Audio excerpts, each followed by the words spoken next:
Neymar a quitté le Paris Saint-Germain pour le club saoudien d'Al Hilal. Évidemment, les motivations du Brésilien sont sportives. De manière non ironique cette fois, il faut savoir que le club d'Al Hilal est le plus titré. Il a été 18 fois champion d'Arabie Saoudite. Le Paris Saint-Germain a transféré Neymar pour plus de 90 millions d'euros et celui-ci a signé un contrat de 2 ans jusqu'en 2025. Il touchera la modique somme de 80 millions d'euros par an. Il a également d'autres avantages. Il a réclamé une maison de 25 pièces pour sa famille et ses amis, qui doit notamment avoir une piscine d'au moins 40 mètres de longueur et 10 mètres de largeur, 3 saunas, 5 domestiques et son frigo rempli de son jus préféré.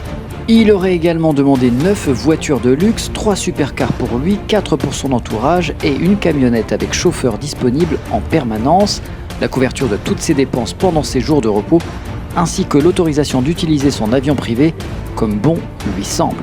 Par exemple pour aller faire la fête à l'anniversaire de sa sœur ou aller au carnaval de Rio.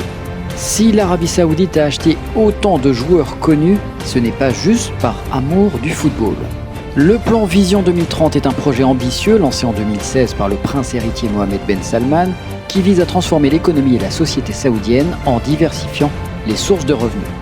Parmi les mesures phares, on peut citer la vente de 5% du géant pétrolier saoudi Aramco, la construction d'un pont sur la mer Rouge pour relier l'Arabie Saoudite à l'Égypte et au Soudan, le développement de méga-projets urbains comme Neom, une ville futuriste de 26 500 km², la promotion du tourisme intérieur et international, notamment en assouplissant les règles d'obtention de visa, l'amélioration de l'éducation et de la formation des citoyens saoudiens, notamment en encourageant les femmes à participer davantage à la vie économique et sociale, et la lutte contre la corruption et le gaspillage des ressources publiques en renforçant la transparence et la responsabilité des institutions.